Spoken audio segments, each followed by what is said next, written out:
নাম কি? কবে বিয়ে করেছিলেন? 2 বছর আগে। কি নাম বলেন? হ্যাঁ,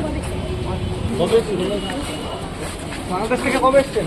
আমি 2 বছর আগে এসেছি। বিয়ে করেছিলেন? হ্যাঁ, আমার হাজবেন্ড আছে এখানে। কি করে আপনার হাজবেন্ড এখানে? সেনেটারি কাজ করে। আপনার এখানকার ডকুমেন্টস আছে? হ্যাঁ, আছে। কিভাবে বানালেন? এখানকার ডকুমেন্টস কিভাবে বানালেন? পোস্ট অফিস থেকে বানিয়েছি। গভর্নমেন্ট থেকে কি দেয় বানাতে? বানিয়ে দিছে তো, বানিয়ে দিছে দেখে তো নিচ্ছি।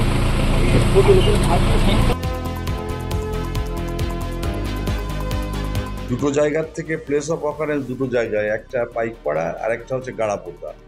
দুটো জায়গার থেকে মোট 2+5 মোট 7 জন পুলিশ অ্যারেস্ট করে আজকে দুটো কেসে এদের কোর্টে পাঠিয়েছে। এদের মধ্যে একটা সেটে যে পাইকপাড়ায় দুজনকে ধরেছে, একজনের নাম রানা বিশ্বাস, একজনের নাম রূপা বিশ্বাস। এরা দুজনই, একজন হচ্ছে ইন্ডিয়ার ঠিকানা, একজন হচ্ছে বাংলাদেশ ঠিকানা। এরা একজন দালাল এবং ওকে নিয়ে এসেছিল রূপাকে এই দেশে, এবং সেখানে সাসপিসিয়াস মুভমেন্ট করার পরিপ্রেক্ষিতে পুলিশের সন্দেহতে পুলিশ এদের গ্রেপ্তার করে আজকে বনগাঁ আদালতে এদের প্রডিউস করে। আর আরেকটা কেসে এই গাড়াপোতা এলাকায় বসে একটা 4 চাকা গাড়িতে বাংলাদেশি লোকজন ছিল এবং ইন্ডিয়ান টাউটও ছিল।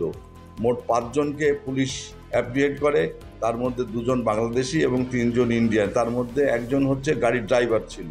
এবং একে সোর্স ইনফরমেশন একটা খবর পায় যে এখানে এরা গাড়ি থামিয়ে চাটা খাচ্ছে, তখন পুলিশ যে সঙ্গে সঙ্গে তাকে অ্যারেস্ট করার পরিপ্রেক্ষিতে তাকে নিয়ে থানায় আসে এবং জিজ্ঞাসাবাদ করে তাদের কাছ থেকে জানা যায় যে ওদের সঙ্গে 3 জন দালাল ছিল এবং 2 জন বাংলাদেশি ছিল, এবং সেই পরিপ্রেক্ষিতে আজকে লানেট এসিজেন কোর্টে তাদের প্রডিউস করা হয়েছে এবং পুলিশ জিজ্ঞাসাবাদ করে তদন্ত করছে এবং বিষয়টা আরও জানা যাবে যে কী উদ্দেশ্যে ওরা ভারতবর্ষে এসেছিল, কেন এসেছিল, সেই সব কারণগুলো আরও বিস্তারিতভাবে জানা যাবে পুলিশের তদন্ত করে।